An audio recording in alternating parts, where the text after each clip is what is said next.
Ang problema sa Claude Code, nakakalimot siya. Pero may setup pala na hindi tinuturo ng iba. Sa Module 1, nalaman natin kung ano ang Claude Code, yung version na gumagawa mismo ng trabaho mo. Ngayon, isa-setup natin siya. Pero hindi yung basic na setup na makikita mo sa ibang tutorial. Ito yung setup kung saan may memory siya at natututo siya habang ginagamit mo. Isang beses mo lang tong gagawin, tapos habang buhay mo nang gagamitin. Sa video na to, masasagot natin yung 3 questions ng mga beginners. Yung una, kailangan ko ba ng terminal? Takot ako sa black screen na yun eh. Ano ang i-install ko at may bayad ba? Bakit nakakalimot si Claude? At paano ko yon aayusin? At sa dulo ng video na to, gagawa ako ng isang totoong task. Tapos isasara ko ang buong session. Bubuksan ko ulit at titingnan natin kung maaalala pa niya. Yan ang magiging patunay kung gumagana ba ang setup natin. Huwag mong laktawan yon. Una, hindi tayo gagamit ng terminal. May desktop app si Claude at yon ang gagamitin natin. Pumunta lang kayo sa claude.com/download at makikita nyo itong installer na to. Merong pang macOS, merong pang Windows, at meron din namang para sa Linux. Pero bago mo install si Claude Desktop, may dalawang bagay kang kailangan muna. At dito nai-stock ang karamihan. Una, kailangan mo ng node.js. Punta ka lang sa nodejs.org, tapos kunin mo lang tong LTS version. And then, gaya lang rin nung kay Claude, meron dito na para sa Windows, macOS, or Linux. Ngayon, kailangan mo ng Git dahil prerequisite ito para magamit natin yung Claude Code doon sa Claude Desktop. Punta ka lang ng git-scm.com/install at makikita mo nga meron diyang pang Windows, Mac at meron ding pang Linux, depende sa gamit mo. So, ang pagkakasunod-sunod, install mo muna si node.js, pagkatapos install mo si Claude for Desktop, and then saka mo i-install yung Git. Sundin mo lang yung order na yan, hindi ka magkakaproblema. Pag binuksan mo for the first time yung Claude Desktop mo, ito yung itsura niya. At ang gagamitin natin sa tutorial na to is yung part na Claude Code. So quick tour lang para saan ba yung mga pindutan dito. Dito sa local, dito yung environment mo. Pwedeng nagra-run siya sa local computer mo o pwedeng sa cloud ni Claude o kaya naman remote control siya from your VPS. And then dito naman, dito mo pipiliin yung folder or working folder mo, which is gagawin natin from scratch later. Dito naman sa lower left, nandyan yung permission mode niya. Yung manual, meaning kada permission na kailangan niya i-approve mo. Yung accept edits naman, meaning pinapayagan mo siya mag-edit ng mga file pero hindi mag-install ng kung ano-ano. While yung plan mode, wala siyang gagalawin sa computer mo, nag-uusap lang kayo ng plan kung ano ba yung i-implement. Ngayon, hindi lahat may auto mode. Yung auto mode, si Claude na mismo ang nagde-decide kung harmful ba yung gagawin niyang edit at kung hindi naman, itutuloy na niya yung edit na yon. Usually, nasa max plan pataas yung auto mode. And then, of course, yung bypass permission. Pwede mong i-turn on to pag pumunta ka dito sa lower left, and then pumunta ka sa settings, and then, dito sa settings, pag nag-scroll down ako, makikita mo dyan yung allow bypass permission mode. Para makita mo yon dapat naka-turn on yan. Ngayon, pag iyan yung pinili mo, hindi na magtatanong si Claude sa'yo kahit ba mag-i-install siya ng bagong app sa Python script mo o may i-edit siya sa computer mo. Kaya be careful. Sa lower right naman, dyan ka makakapili ng model. Usually, I use Opus 4.8. Ang pinaka-latest ngayon is si Fable 5. Pero kung simple lang naman yung mga papagawa mo, pwede ka na kay Sonnet 5. Nandito naman sa right part yung effort. Kung makikita mo, faster or smarter. Meaning, mentras tinataasan mo yung effort, mas marami rin siyang gagamitin na token sa'yo, pero mas smarter yung mga output niya. Kaya, depende yan kung ano yung task na kailangan mo. Okay, bago natin i-set up yung ating Claude Code, sagutin muna natin bakit ba nakakalimot si Claude minsan. Ito yung parte na hindi tinuturo ng iba. At kapag nagets mo to, iba na ang tingin mo sa AI. May tinatawag na context window. Kung makita nyo dito sa session na to, 86.4K over 1 million. Yung number na yan, iyan yung context ng pinag-uusapan nyo ng Claude Code. Ang problema, may hangganan yan. Gaya nito, 1 million. Kapag napuno o kapag nagsara ka ng session, nabubura yan. Wala na. Kaya kada bagong chat, nag-explain ka na naman ulit mula sa umpisa. Isipin mo si Claude na parang computer. Ang context window, yan yung RAM o read access memory.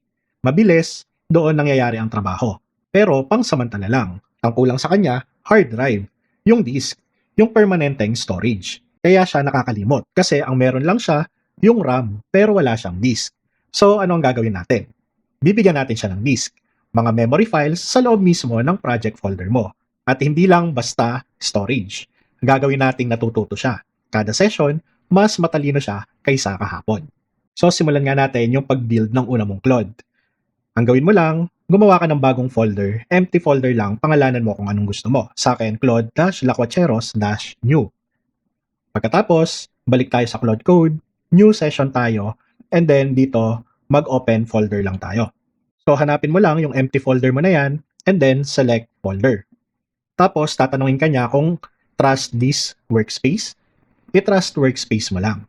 Ngayon, ito yung prompt ko pag gumagawa ako ng bagong Claude. I-enter ko lang, and then i-explain ko sa inyo isa-isa yung prompt ko. So, kung makikita nyo, empty folder pa yung nasa left natin. Mamaya, habang gumagawa tong si Claude, mafi-fill upan niya ng mga folder and files na pinagawa ko dito sa prompt. So, habang ginagawa niya, babasahin ko dito at ipapaliwanag ko sa inyo kung ano yung pinagawa ko. First, sinabihan ko siya na set up this folder as a self-contained, self-learning workspace. Meaning, hindi niya dapat pakialaman yung ibang files ko. Kaya sabi ko, work only inside this folder. Never edit anything outside it and never write to global, shared memory, or skills. You may still use the global skills and MCP server. Hindi ko pa natuturo sa inyo kung para saan ang skill, para saan ang MCP server, pero pag-uusapan natin yan sa mga susunod na module. So, ang setup, pinakreate ko muna siya ng ating basic structure. Una, .claude na folder which is yung brain niya. So, kung makita nyo, nagawa na niya dito yung .claude. And then, dun sa loob ng .claude, pinagawan ko siya ng local settings. Mamaya, explain ko sa inyo kung para saan yan. And then, kailangan niya ng sarili niyang claude.md kasi ito yung parang pinaka-prompt niya. Meron din tayong pinagawa sa kanya na memory folder. Ito yung sinasabi ko sa inyo na magiging long-term memory ng Claude nyo. And then, pinaprepare lang natin yung skills folder na ituturo ko in the future. Ngayon, pinagawan ko rin siya ng venv folder. Bakit? Kasi iyan yung folder kung saan pwedeng mag-install ng Python at makakatulong sa inyo para gumawa ng mga automation in the future. At of course, para makapag-automate tayo, kukonect tayo sa iba't ibang app. So, kailangan natin ng API keys. Para ma-safekeep yon, ipinalagay ko siya sa .secrets folder. Para safe, sinabihan ko siya na gumawa ng .gitignore para hindi ma-save sa cloud lahat ng nasa venv, lahat ng nasa secrets or nasa local JSON natin. Iyan yung structure. Ngayon, sasabihin natin sa kanya na dapat mag-self-learning siya. So, yung self-learning memory is nandun sa loob ng Claude. Ayan, tas nagawa na niya, memory. Pinalagyan natin yan ng mga files. Ang mga files na pinalagay natin sa kanya, kung makikita nyo dyan, is lessonlearned.md. So, nakita nyo, prinump lang natin, pero siya na yung gumawa ng file. Meaning, ito, dito niya i-distill lahat ng rules, kung ano yung nag-work, ano yung nag-fail, ano yung naging fix natin sa mga work na pinagagawa natin sa kanya. Iyan yung magpapatalino sa kanya. Ngayon, pinalagay rin natin dyan yung user preference.md. Dito naman niya ilalagay yung mga natututunan niya tungkol sa'yo. For example, paano ka magsalita? Paano kang gumawa ng isang output? Gusto mo ba ang report ay naka-PDF, naka-Excel, o mas gusto mong ang report mo ay naka-HTML? Isa-save niya yon. And of course, session handover.md. Gaya ng sabi ko sa inyo, yung iba, pag sinarado yung Claude, pagbalik, wala na. Hindi na alam ulit kung ano yung pinag-usapan dati. Ito, yung kailangan para naaalala ni Claude kung saan ba kayo nahinto. And then, minention ko lang dito na dapat yung memory niya must be compound, not just log. Kasi yung iba, pag hindi mo ginawa yan, ang gagawin ni Claude, nire-record lang niya ng nire-record yung usapan nyo, pero hindi naman niya dinidistill kung ano yung dapat na natutunan lang niya. Pagkatapos, para hindi lumaki yung file dyan, sinabihan ko lang siya na curate, don't hoard. Meaning, pwede siya magre-write, mag-merge ng entries, para hindi rin siya malito kung ano na yung mga natutunan niya. After that, pinagawa na nga natin yung kanyang Claude.md as your operating manual. Gaya ng sabi ko kanina, yung Claude.md, iyan yung nagde-determine kung paano siya mag-behave. At nilagay ko yon lahat dito sa prompt na to. Pero para mas malinaw, balik lang tayo, tingnan natin kung nagawa na niya. At ayan nga, nagawa na niya yung Claude.md, buksan ko lang muna. So kung yung iba sa inyo dati nanonood sa N8N na tutorial ko, manually natin ginagawa dati tong prompt sa AI. Ngayon yung prompt na to na binigay natin sa kanya, siya na mismo yung nag-refine ng prompt na yon para rin magamit niya ng maayos. So dito niya ni-record lahat ng hard rule na sinabi natin, gaya ng self-contained and self-learning workspace. Tapos dinagdagan niya ng elaboration kung ano yung self-contained rule natin. Nandyan din yung memory model, RAM versus RISC, siya na yung gumawa. Tapos, meron na rin siyang listahan ng mga files at kung para saan yon. For example, session handover.md. Para saan siya? Type where we left off. Pagkatapos, written when, continuously as work progress. Pagkatapos nun, lahat nung kailangan niyang gawin, pag-start ng session, during the session, and memory checkpoint, nandyan na lahat. At pagkatapos, alam niyang i-navigate yung ating folder dahil nilagay niya yung layout mismo ng folder na pinagawa natin sa kanya. Lastly, kung ano ba yung mga environment na meron siya. Meaning, gaya nito, na-detect niya na Windows 11 ako, saan nakasave yung Python, at may mga sample command dyan kung paano siya mag-install ng package, at paanong mag-run ng script. Lahat yan, siya ang gumawa. Wala tayong tinype ni isa, binigay lang natin sa kanya yung paborito kong prompt. And lastly, yung number 4. Ito yung hindi tinuturo ng iba. Pero bago yan, kung sinusundan mo to, meron ako ditong beginner roadmap. Dito mo makikita lahat ng module na i-discuss natin dito sa Claude Beginner Course. Pwede mo dyang i-check kung nasaan na yung progress mo. Libre lang yan, nandyan sa description sa baba. Kunin mo na habang nandyan pa. Okay, tuloy tayo. Yung pinakita ko sa inyong Claude.md kanina, mga rules lang yon, mga guidelines. Pero kailangan may magpapaalala pa rin kay Claude. Kaya naman, dyan pumapasok yung hooks. Para lang mas malinaw, pag pumunta tayo dito sa .claude natin, gaya ng sabi ko kanina, pinasetup natin tong settings.local.json. Pag binuksan ko yan, kung makikita nyo yung JSON file na yan, para siyang program na automatic nag-trigger. Merong session start at merong stop hooks. Ngayon, ito yung magpapaalala kay Claude na i-record lahat ng learning niya. Para saan nga ba yan? Ito yung session start hook. Kada bukas mo ng session, automatic niyang binabasa yung memory folder. Hindi mo na kailangang sabihin. Kaya kahit pamahaba na yung usapan, maaalala pa niya kung ano yon. At pagkatapos, naka-include din dyan yung pag nag-compact. Gaya ng sabi ko sa inyo, meron tayo ditong context window at pag napuno yan or nag-compact kayo, makakalimutan na niya lahat ng nandyan. Kasama yan sa session start hook, nare-reviewin niya yung memory para alam niya kung saan kayo nahinto. Ito namang stop hook, ito na yung matalinong parte. May counter siya. Kada 10 exchanges nyo ng usapan, ang gagawin niya ay papaalalahanan niya yung sarili niya na, teka lang, balikan mo muna yung huling 10 usapan natin, tapos isave mo sa memory kung ano yung kailangan natin isave. Kusa siyang natututo habang ginagamit mo. Tapos, nagre-reset yung counter na yon para sa ika-10th exchange ng usapan, check niya ulit kung may dapat ba siyang matutunan at dapat isave sa kanyang memory. So, para siyang checkpoint niya sa sarili niya. So, to summarize, session start equals naalala niya kung saan kayo tumigil, stop hook, natututo siya habang ginagawa nyo yung task nyo. Dalawang script lang pero yan ang pagkakaiba ng Claude na nakakalimot at Claude na self-learning. So baka napansin nyo, gaya nga ng sabi ko kanina, may skills folder na akong pinalagay pero readme lang naman ang laman yan. Nakahanda na yan at pinayagan na natin si Claude na gumawa mismo ng sariling skills dyan sa folder na yan.